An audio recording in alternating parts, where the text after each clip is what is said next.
Hey everybody and welcome to the Bullshit Party. And with the new GT Online weekly update we got a new Podium vehicle.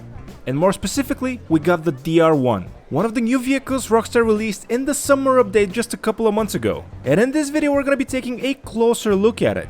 We'll look at the exterior, the interior, and of course we're gonna be customizing it. But for all that to happen, of course we need to go outside first. So make sure you leave a like on the video, in case you forget later, and let's go outside. And the first thing we're gonna be looking at is the exterior of the car. Without having driven it yet, and just by looking at it, it looks larger than the PR4 or the R88. And since those are the two open wheel cars that I've had in the past, those are the two I can compare it to. But since the DR1, which is this car, came out this summer, I'm assuming it's gonna feel different than the other two. And also I'm very curious to see what customization options we're gonna have for it, but all in good time. If you've seen my videos before, you know that I like to see how interactive each car is. And as you saw from the interactive menu, this car isn't really interactive at all. But I'll forgive it if it sounds at least halfway decent. Okay, it's forgiven.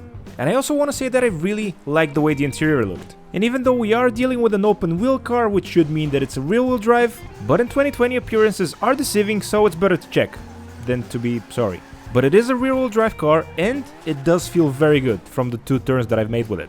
And getting the car on the open road, it definitely feels like a proper Indy car.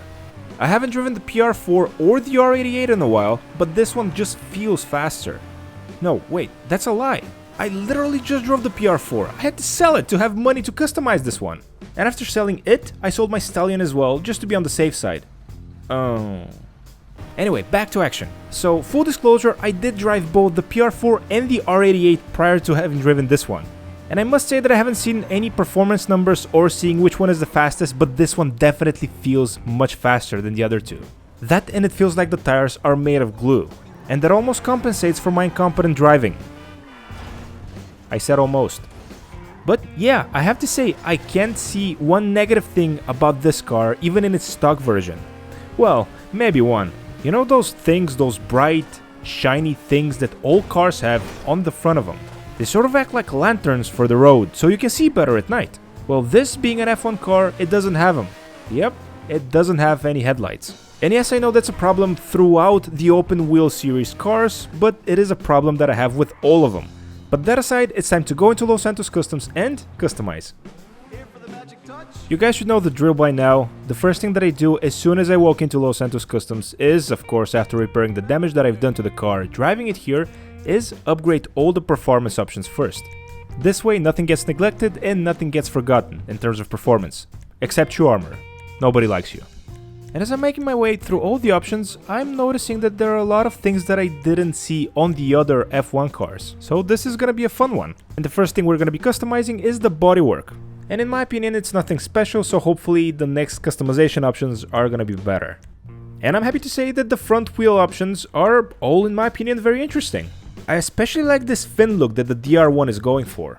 So we're gonna go with this one and move on to the next customization. And for the exhaust, we have 4 options of basically the same exhaust with a different color. Next up we have the liveries, and you guys know that I don't really like putting liveries on my cars. But since this is a video that's made to share and showcase the customization of the car, I'm gonna be including all the ugly liveries you can waste your money on. And since we're doing this one in a specific color, of course we're gonna go with no liveries. And next up on the customization block we have mirrors, and I'm really not impressed with what we have here, so let's go to the next option. The nose fin is a very small but noticeable detail on the car. In my eyes, this completely changes how the car looks. And the front end customization continues with the next option, which is the nose panel. And this is pretty much the same story as the fin. This, in my opinion, gives the DR1 that little bit of an extra attitude to make it your own. And the cool customization options transfer to the back, where we can also choose the fin we want. I can totally see how somebody would say that this is a complete waste of money and time, but I really like it. It really brings out the aggression out of the car. And when talking about aggression, we cannot not mention the spoiler options. All of them look cool, and from what I can see, none of them make difference on the traction bar. But I really like the aggressive stance the Lightwing has. And now it's probably a good time to say that I did release another video today that you might want to see. And in that video I go over the 5 worst cars I've won from the Lucky Wheel. And if you're interested in seeing it, I'll put a link with it somewhere around here so you can click on it. And with that shameless plug out of the way, we're done selecting the wheels. So there's really only one thing left for us to do during our stay in Los Santos Customs. And that's of course choosing a color for our car. But the color's already chosen. You guys chose it. So let's see the poll in what we have. As you can see, the selection this week revolves around matte colors. And the clear winner here is matte lime green with a whopping 58%, which is only 11% shy of 69. And in my opinion, this color is an absolute killer. It looks great on the DR1. It really highlights that fin situation it has in the front. And now of course it's time to choose the secondary color, and there's not much to choose here for. The only thing that allows for a secondary color here is the middle part of the spoiler. So I'm sure I did something wrong at some point, but I can't know exactly what and when, so just slapping dark steel as a secondary color, and it's finally time to finish customizing the wheels and rims. And since we're working with a bright lime green F1 car here, the only tire design that makes sense in my mind is the red Fakuru. And yes, that's exactly how you're supposed to pronounce it. It's an ancient Japanese word that samurais used in the Middle Ages that means prosperity. So applying that logic, I can definitely say that this car looks very Fakuru. Great, now I'm not gonna be able to stop saying that. Anyway, back to the important part of the video, we're almost done choosing the color for our rims. And with that last thing covered, we are done. All in all, I'm happy with the way this one turned out. Some even might say, I told you, I can't help it. But anyway, in all seriousness, I want to know, do you guys like how it turned out? Give it a rating between 1 and 10 in the comment section down below to let me know. It's getting dark, we have no headlights whatsoever, perfect.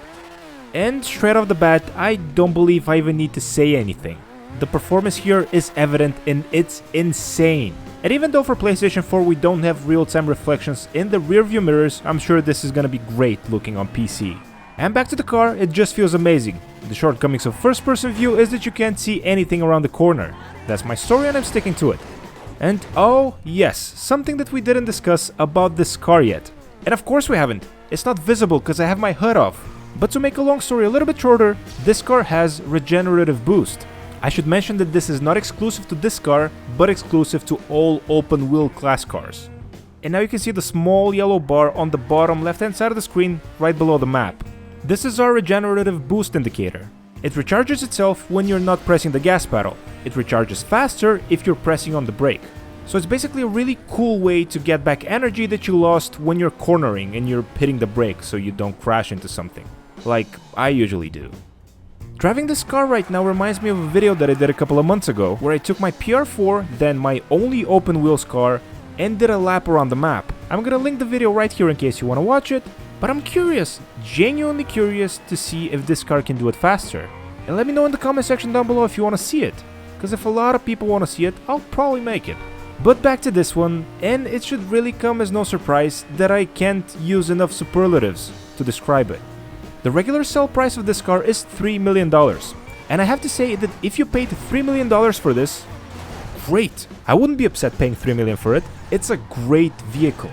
And even though you can't drive anybody else because it's a one-seater, it feels great and it's just so much fun that it's totally worth it in my eyes. And yes, I agree you can't use weapons either or give anybody else the finger, but this car is so powerful and the traction is so good and responsive that you can easily evade them. And to finally answer the question definitively, if this is worth it if you're winning it from the lucky wheel. Yes, yes and yes, 2 thumbs up.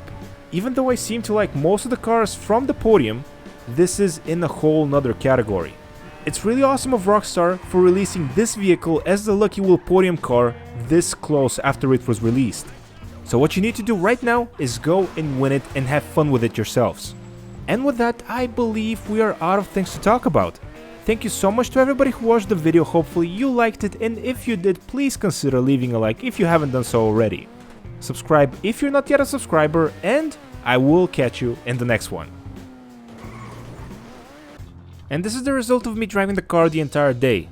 People say I can't drive.